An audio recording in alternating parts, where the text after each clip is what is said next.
Okay, હવે આપણે અમીબેન પાસે પદ સાંભળીશું.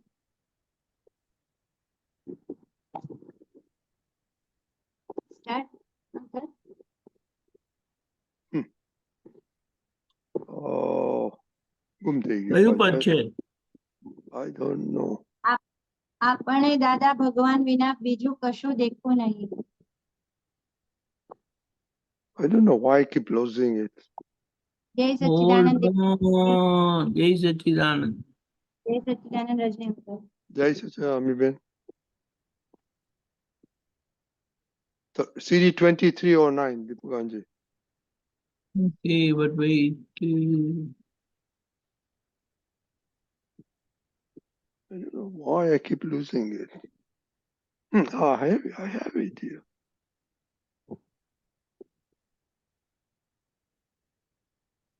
Oh, okay, I got it. દીપકાનજી. Okay, Amiben. જય સચ્ચિદાનંદ. આપણે દાદા ભગવાન વિના બીજું કશું દેખવું નહીં.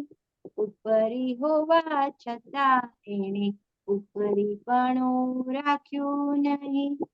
મોક્ષ માર્ગી લિફ્ટ જોઈ ઘૂસી જાઓ કસવું નહીં.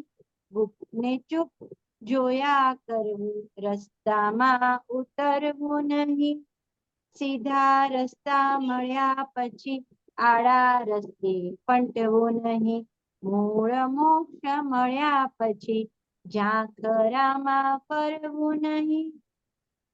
કુસંગોની કાગારો હંસલાએ ભળવું નહીં. શુષ્ક જ્ઞાન દંભો વચ્ચે જિજ્ઞાસુએ ઢૂંકવું નહીં. કાકરી નાખીને ચોખા ધાનને ભરડવું નહીં. કંઈક જન્મો ખરડાયું છે એવું દળનું દળવું નહીં. આખા ભાના ખાધા પછી ચટણી માટે બેસવું નહીં. વિષયની ડર જીવાતુમાં હાથ ઘાલી સડવું નહીં. નાશવંતી ચીજો તણું મૂલ્યાંકન કરવું નહીં. નાશવંતી ચીજો તણું મૂલ્યાંકન કરવું નહીં. તકલાદીની મૂલવણીથી નુકસાનીમાં પડવું નહીં. પ્રગતિના ચોપડામાં મારું કઈ લખવું નહીં. ખોટવાળા ખાતા કાઢી નવું ખાતું ખોલવું નહીં. ઉપર છલ્લા વ્યવહારોમાં ઊંડાણે ઉતરવું નહીં. જોખમદારી પોતાની છે સમજીને ચડસવું નહીં. અવકાશોને વિશ્વ ધ્યાને અધર્મથી ભરવું નહીં. ત્રિકરણના આહારોમાં ધર્મ વિના ફરવું નહીં. ક્રિયા વચ્ચે ધર્મ રાખી સ્વરૂપને આરાધવું નહીં.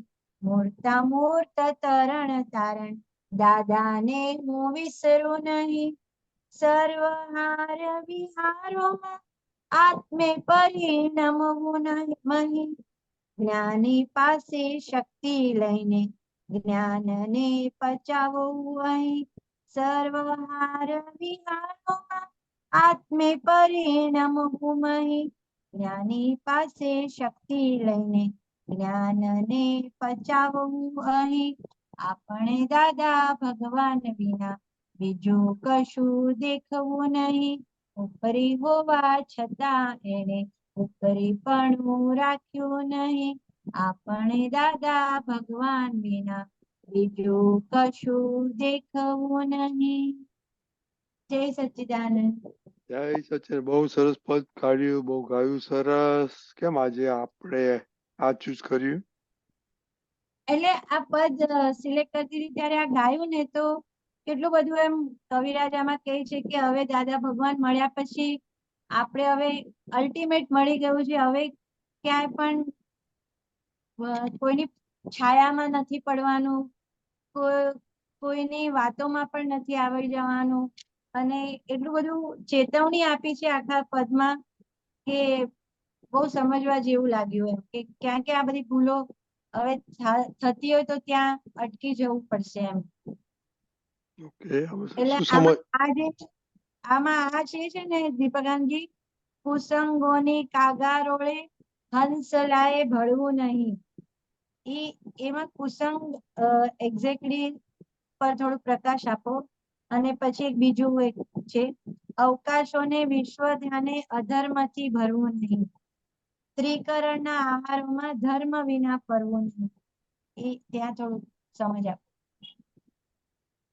એક તો આ કુસંગોની કાગા રોડે હંસલાએ ભળવું નહીં, એટલે આપણને ખબર પડે કે આ બધા સરખા નથી, આડી અવળી જ વાતો કરે છે ને બધું એવું બધું. તો પછી આપણને ચોઈસ હોય તો આપણે એમની સાથે સમય કાઢવો નહીં, ધીમે રહીને ખસી જવું.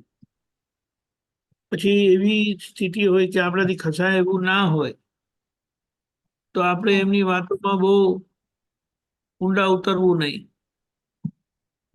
એટલે કઈ વાત આવે તો હા હા હા કરીને ખસી જવું એમ. કારણ કે એવા આપણને, એટલે આપણે કહીએ ને કે આપણી સમજણ વાળા કે આપણા ધ્યેય વાળા મળવા ઈઝી નથી, પણ એવા મળશે ખરા. તો એમની જોડે કેવી રીતે રહેવું, ધીમે રહીને ખસી જવું. આપણે બહુ એમની જોડે ખુશી બતાડવાની જરૂરત નથી, જેમ તેમ કરીને ત્યાંથી ખસી જવું. કારણ કે એક જ સમયનો કુસંગ આપણો કેટલાય વખતના સત્સંગને પાણીમાં નાખી દે છે. એટલે ચેતવાનું. બાકી કેવું છે, હમણાં લગી આપણે જે સમજણે જીવીએ છીએ કે જીવતા હતા, એક અવળી સમજણ મળી ને, એક અવળી સમજણ મળી તો શું થાય, હમણાં લગી કરેલો બધો સત્સંગ પાણીમાં, અવળી સમજણ ફરી પડે. એટલે કુસંગની અસર એટલી જ છે એવી સત્સંગની અસર છે. પણ કુસંગની અસર આ સમયમાં વધારે ભારી અને ઊંડી હોય છે. એટલે ગમે તેવા સત્સંગીને પણ કુસંગ બગાડી શકે છે બહુ ખરાબ રીતે. એટલે ત્યાં સમજીને જાગ્રતપણે રહીને એવું દેખાય તો ધીમે રહીને ખસી જવાનું. પછી બીજું શું હતું? એટલે આમાં કુસંગ એટલે આપણે આમાં એવું દેખાય છે પદમાં કે બહારનું પણ કવિરાજ કહેવા માંગે છે અને આપણા અંદર પણ આ મન બુદ્ધિ આપણા માટે કુસંગ રૂપે કહેવાય. આપણને એ બરાબર છે, બધે પણ હમણાં ખાસ તો આ બહારની વસ્તુ છે. ઓકે, ખાસ તો બહારની વસ્તુ છે. બહારની વસ્તુ અસર વધારે કરે છે. અંદર તો આપણે જ બાજુ શું કે સમજવું પડે ને કરવું પડે ને. હા, એના પાછળ બહારનામાં તો બહુ તરત ચેતીને ખસી જવાનું. અસરમાં આવી જઈએ. રાઈટ. બીજું શું હતું? આ છે ને અવકાશ લાસ્ટ અને વાળું. વિશ્વ ધ્યાન. હા, અધર્મથી ભરવું નહીં. ત્રિકરણના અવકાશ આહારોમાં ધર્મ. અવકાશ એટલે એને આત્મા છે ને અવકાશ જેવો છે, સ્પેસ જેવો છે. એટલે આપણી જે બધી ફ્રી સ્પેસ છે ને અંદરની, તેને આડી અવળી સમજણથી ભરવાનું નહીં, એને સાચી સમજણથી જ ભરવાનું. તો એ સાચી સમજણથી ભરેલું આપણને આ ત્રિકરણનો આહાર છે ને, ત્રિકરણ એટલે મન વચન કાયા, જે બધું કરાવે છે એના પરિણામમાં આપણે ઉપયોગપૂર્વક જાગૃતિપૂર્વક રહીશું. એટલે ત્યાં કોઈ પણ ભૂલ થાય તો ત્યાં એને ચોખ્ખી કરી દેવાની.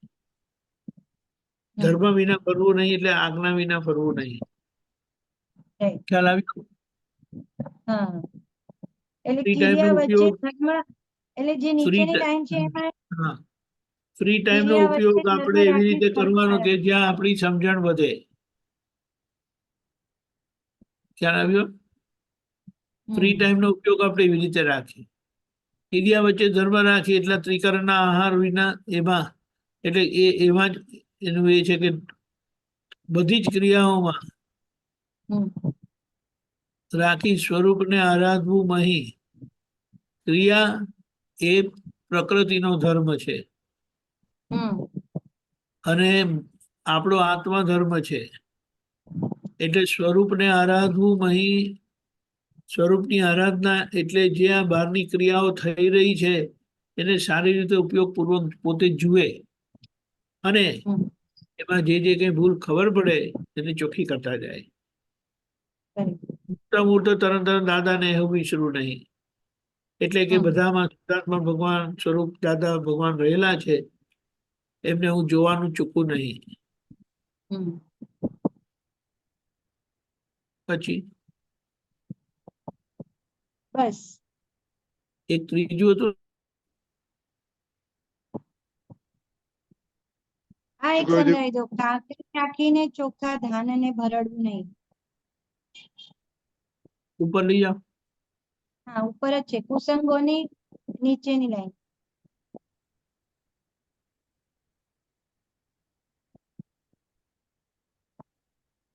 કહ્યું? હા, એક થર્ડ અગેન આ ખરબડિયા. કાંકરી નાખીને ચોખ્ખા ધાનને ભરડવું નહીં. આપણને શુદ્ધ જ્ઞાન મળ્યું છે, સ્પષ્ટ સમજણ મળી છે, તો એમાં આડી અવડી આ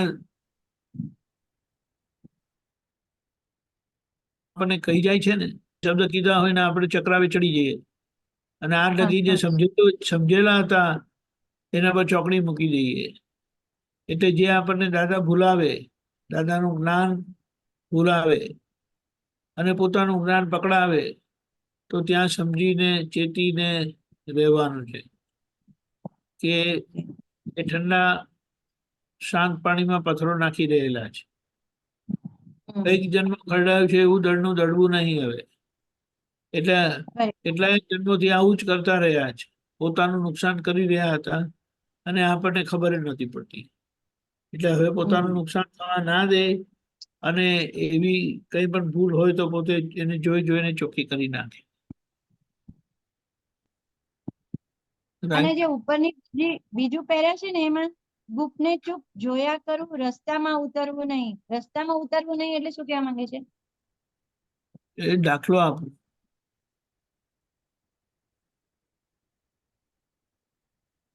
સત્સંગમાં એક દિવસ એક મહાત્મા માથે પટ્ટી બાંધીને આવ્યા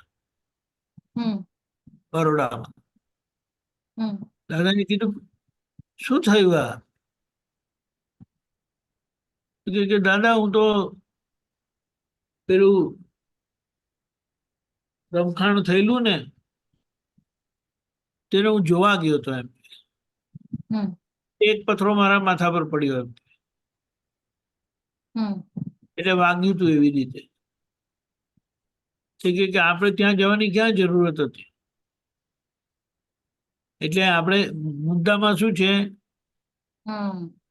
કે આ બધી વસ્તુ ક્યાં ગઈ લાઈન?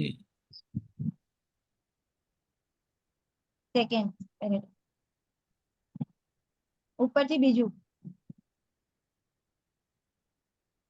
હા, બરાબર.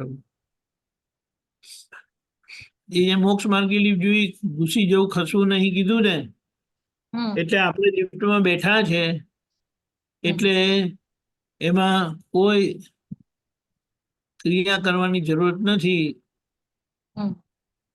જે ઉદય કર્મ ક્રિયા કરાવે આ નામધારીને, અમીબેનને, તેને તમારે જોયા કરવાની અને એ જોવામાં તમને ખબર પડે કે આ શું ભૂલ થઈ ગઈ તેને ચોખ્ખી કરી દેવાની. હવે આપણે એ બધામાં પડવાનું નથી. કશે કંઈક વાંધો આવે, શું કે માથાકૂટ થતી હોય, ઝઘડો થતો હોય, જોઈને ધીમેથી ત્યાંથી ખસી જવાનું. આપણે ત્યાં ઉતરવાની જરૂરત નથી, નહીં તો પેલા કાકાના જેમ માથે પથ્થરો પડે. તેમાં જોવા જેવું શું હતું, સમજવા જેવું શું હતું? ટિપિકલ ગાડીમાં જતા હોય ને કશો કઈ ઝઘડો થયો હોય તો બધા ત્યાં ટોળ કરીને ઉભા રહી જાય. ગાડી સ્લો કરીને ત્યાં ઉભા રહી, જોતા જોતા જાય. કે તમારે કામ શું છે એમ કે ચલો આગળ જાઓ એમ કે એટલે આપણે હવામાં ઉતરીને કઈ કામ નથી. ઓકે. આવું તો બધું ચાલ્યા જ કરે. એનો ચાલે અંતર છે. આ તો આપણી સામે થાય છે એટલે આપણે ઇમોશનલ થતા હોઈએ, પણ આમ હા સમજીને જોવું જાણવું ને પરમાનંદમાં રહેવું કીધું ને એટલે જોવાનું જાણવાનું એટલે કે જે જાણ્યું છે ને એને સમજણપૂર્વક જોઈને સમજીને પોતાની ભૂલ ક્યાં થાય છે એને ચોખ્ખી કરતા રહેવાનું છે, તો એ પરમાનંદ લાવશે. હા એ જે હમણાં આપે જે આ પુરુષાર્થ મૂક્યો છે ને એ 2 દિવસથી બહુ મજા આવે છે કરવાની. એ તો દાદાનો જ આપેલો પુરુષાર્થ છે, પણ આપણે થોડુંક હા એટલે હમણાં જે પ્રયોગાત્મક છે ને. હા એટલે આ જે પ્રયોગ હમણાં જે આપણે બતાડ્યો ને તે દિવસે પરમ દિવસથી, તો એમાં કઈ અલગ જ અનુભવ થાય છે. હમ. નાના મોટામાં બધા અમીબેનને જુઓ છો ને હા બસ હા કે કેવા કેવા એટલે પ્રકારના છે એમ. એટલે કોઈ ત્રીજા વ્યક્તિ સ્વરૂપે દેખાશે જ નહીં. હા અમીબેનના કેટલા બધા સ્વરૂપો છે એ સમજી લેવાનું. હમ એટલે પછી કોઈની એ વાત આવે તો આપણે હાલી ના જઈએ. જય હમ સચિદાનંદ. જય સચ્ચિદાનંદ. જય સચિદાનંદ. વિશાલીબેન. જય સચ્ચિદાનંદ દીપકાનંદજી. જય જય સચિદાનંદ. રજની અંકલ. જય સચિદાનંદ. રજની અંકલ, મારો ક્વેશ્ચન પદ વિશે છે. Oh okay. આપણે એક લાઈન જે હતી ને કુસંગો વાળી દીપકાનંદજી, ને તમે એવું કીધું કે આપણી સમજણ અને ધ્યેય વાળા ના સંગમાં રહેવાનું. તો અત્યારે એવું લાગે છે કે આ સમજણ અને ધ્યેય વાળા મળતા નથી, ને જે મળે છે તેની જોડે ફાવતું નથી. એટલે આઈ ડોન્ટ નો કે સમજણ અને ધ્યેય વાળા છે તો નથી ફાવતું, તો ત્યાં કેવી રીતે ગોઠવવાનું? એટલે આપણે કીધું છે ને સમભાવે નિકાલ કરવાનું. એટલે હમ ત્યાં આજ્ઞા કરીને રહેવાથી આપણે તેમાં વધારે ઇન્ટરેસ્ટ લેતા નથી, પણ કેમ કરીને છૂટી જઈએ એ જ આપણું લક્ષ્ય હોય છે. right. એટલે એમાં વધારે પડવાની જરૂરત નથી, બહુ ભળવાની જરૂરત નથી, ત્યાં બહુ ઉલ્લાસ રાખવાની જરૂરત નથી, કારણ કે આપણે તો છૂટવું છે એટલે સંભાવે નિકાલ કરીને જે તે રસ્તે ઊંચું મૂકીને આગળ નીકળો. પડી સમજણ. બરાબર? હા, પણ કારણ કે બુદ્ધિને કઈ એવું જગમાં લાગે, ખરડાયું છે સોરી, એવું દળનું દળવું નહીં. હા, શું કીધું? એટલે લેટલી એવું લાગે છે કે પહેલા જે રીતે બધા ફ્રેન્ડ્સ સાથે કે જે રીતે પહેલા જેવી રીતે ટોળામાં ફરતા ને એવી રીતે સંયોગો ભેગા થતા નથી, થાય છે તો એમાં જવાનું ગમતું નથી. અને પાર્ટ ઓફ ધ ઇન્ટેલેક્ટ કે બુદ્ધિ એવું બતાવે છે કે you're becoming isolated from this world and that's not a healthy way to live. પણ આઈ ડોન્ટ થિંક કે એવું થઈ રહ્યું છે. આઈનો બધું સંભાવે નિકાલ કરવાનો છે, પણ હજુ અહીંયા ગોઠવાતું નથી કે what is happening. આમાં એક વસ્તુ સમજવાની છે કે કારણ કે તમે વ્યવહારમાં છો ને હમ એટલે તમારે એવા આઇસોલેટેડ રહેવાનું નહીં અને એવા ઇન્વોલ્વ થવાનું. હમ એટલે not totally into it, not totally out of it. Okay. Hi હેલોનું રાખવાનું. Okay. 10 વખત એ લોકો ભેગા થતા હોય તો તમે 2-3 વખત જવાનું. જવાનું બરાબર પડી સમજ. કારણ કે પછી આજે કેવું છે કે તમારે સોશિયલાઇઝ કરવાની જરૂરત નથી, હમ પણ પછી આ બધો વ્યવહાર કેવો છે કે એકબીજાની જરૂરત પડે તો એ રીતે આપણે ઉપલક વ્યવહાર રાખીએ, સાવ કાપી નહીં નાખીએ. તમને એક દાખલો આપું. એક જણાને જ્ઞાન મળ્યું, હવે એમને ત્યાં 1-1.5 કિલોમીટર દૂર જ મોટું હિન્દુ ટેમ્પલ હતું. તો ત્યારે છે ને શરૂઆતમાં એ રેગ્યુલરલી જતા હતા, એકબીજાને મળતા હતા, રાઈટ. પછી બધું સોશિયલ એક્ટિવિટીઝ બી કરતા હતા. હમ એટલે એવા વખતે જ્યારે સત્સંગ થયો તો બધા આયા. અને મંદિરના પંડિતજી પણ આવીને સત્સંગમાં બેઠા હતા. હવે પછી અમે પાછા ગયા બે એક વર્ષે, તે નહીં નેક્સ્ટ યર જ, બીજે જ વર્ષે, બીજી કે દોઢેક વર્ષે અમે મંદિરમાં ફ્લાયર પર લગાડેલું, 2 કલાક બેસવાનું થાય, 4 થી 6 કે એવી રીતે. તો 6:45 કોઈ એક વ્યક્તિ આવે યા ના પણ આવે. પછી મેં કીધું કે આપણે લાસ્ટ ટાઈમ આવેલા ત્યારે તો અહીંયા આટલા બધા લોકો આવેલા, હમ તો તમે એ લોકો આવતા નથી. તમે એમને ક્યારે મળેલા છેલ્લા? તો કે એ છેલ્લા મળેલા તે જ આપણે. હમ ત્યાર પછી આખું વર્ષ 1.5 વર્ષ એ મંદિરમાં ગયા જ નહીં. અને પછી તમે ફ્લાયર મૂકો ને એવું, તો કોણ આવવાનું? તમને કોઈ ઓળખે જ નહીં ને પછી. yeah એટલે આપણે કેટલું રાખવાનું એ જ્યારે તમારા ઘરે સત્સંગ થાય ને તો બધા આવે તો ખરા જ. બહુ વૈશાલી મહેનતા છે ને તો આપણે જવું પડે ભાઈ. અને એ આવે વ્યવહાર સાચવવા અને લઈ જાય સત્સંગ. right ખ્યાલ આવ્યો? એટલે એટલા હેતુ પૂરતું જ આપણે કાપી નાખવાની જરૂરત નથી. સામેથી ના કાપી નાખીએ પણ પછી પ્રકૃતિ એટલે confusion for me is okay સંયોગો જેવા ભેગા થાય કે તમને સોશિયલાઇઝ કરવાની ઓપોર્ચ્યુનિટી મળતી નથી કે એ લોકોના ઇન્ટરેસ્ટ જુદા હોય એટલે એ લોકો તમને ઇન્વાઇટ ના કરે અમુક વસ્તુમાં, તો વૈશાલીને એવું થાય કે ચાલ તો હું જ કઈ પાર્ટી રાખું ને બધાને બોલાવું બીકોઝ એ એ જે પેલું એ બધી ભૂલ છે. હા એટલે એ રોંગ રીઝન માટે પછી એવું એ પેલો ઇન્દ્રિયો સુખ માટે કે જે માનેલું સુખ છે તેની માટે ને તેમ છતાં જો એ લોકો આવતા હોય ને, હમ, પંચીના માઇલ એવું રાખવાનું હોય, એ લોકો રાખતા હોય તો તમારે એ રાખવાનું.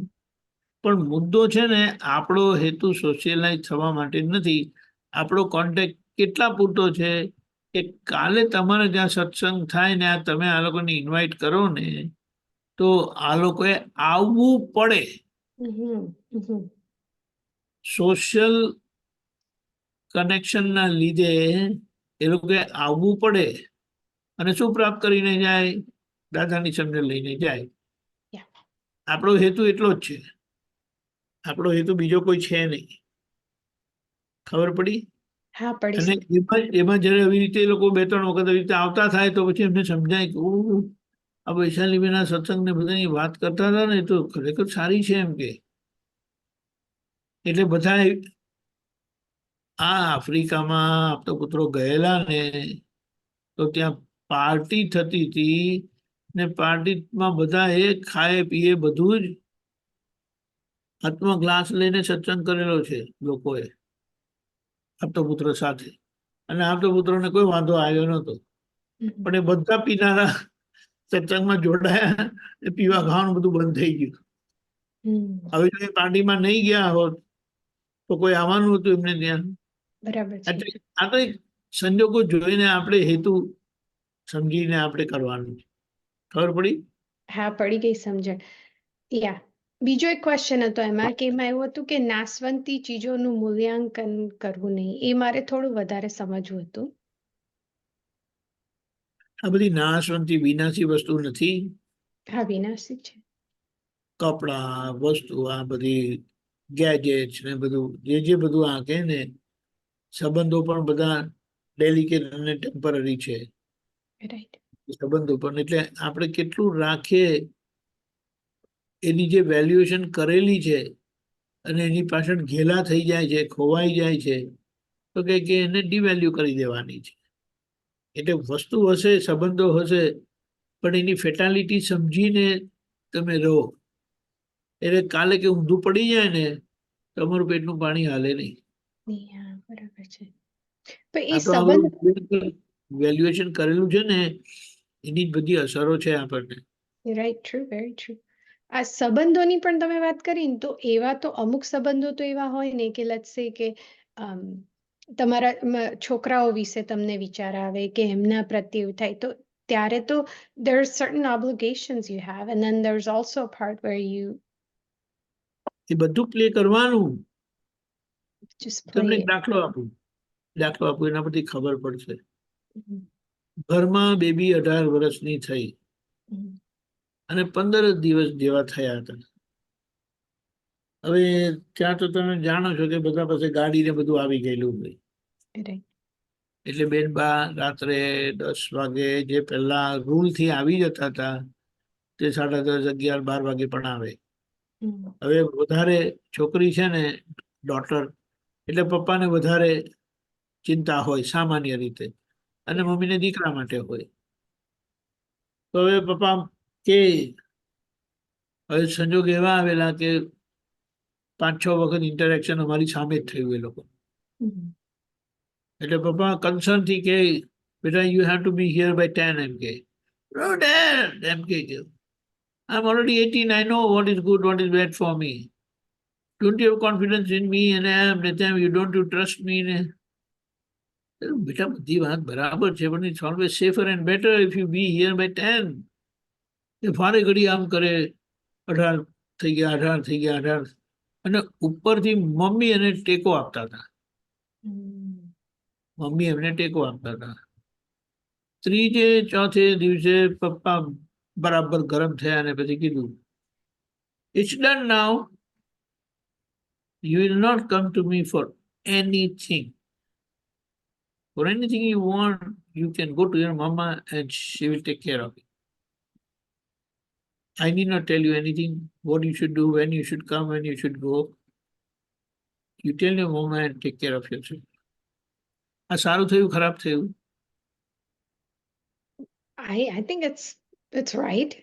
બરાબર, સારું થયું. સારું થયું. સારું થયું. પપ્પાએ હાથ છોડી દીધા, હવે કહેવાનું છોડી દીધું. Well, અને કહેવાનું છોડી દીધું is મમ્મીએ એ તો વાત કરી, I am not going to take, don't come to me for anything, yeah. Even for money you can ask your mama. તો સારું થયું કે ખરાબ થયું? ના સારું કહેવાય. You can't give up. અને મમ્મી એને સપોર્ટ કરતા હતા. Yeah. તે વખતે મમ્મી ને પપ્પા ડિફર થાય તો ડોટરને તો એવું જ જોઈતું હતું ને. હા, એ તો એડવાન્ટેજ લઈ લઈએ. એટલે એવા વખતે તો મમ્મીએ કેવું છે બેટા try to understand what your daddy is trying to tell you, Correct. Yeah. એમ કરીને એમને ડેડીને સપોર્ટ કરવું જોઈએ, ડેડીએ બેબીને સપોર્ટ કરી. એટલે આવી ભૂલ ના થાય. Yeah. એટલે તમારી જવાબદારીના ભાગમાં બધું એ કરો. Mhm. લાસ્ટ શું કહેવાય બ્રેથ લગી કરો, પણ અંદરથી સમજવાનું કે આ બધા સંબંધો કેવા. બડી સમજણ. Yeah. આપણી જવાબદારી છે એટલે આપણે કઈ છોડી નથી દેવાનું, પણ વાત સમજવાની. સમજાઈ ગયું. Yeah. જય સચ્ચિદાનંદ. જય સચ્ચિદાનંદ. જય સચ્ચિદાનંદ.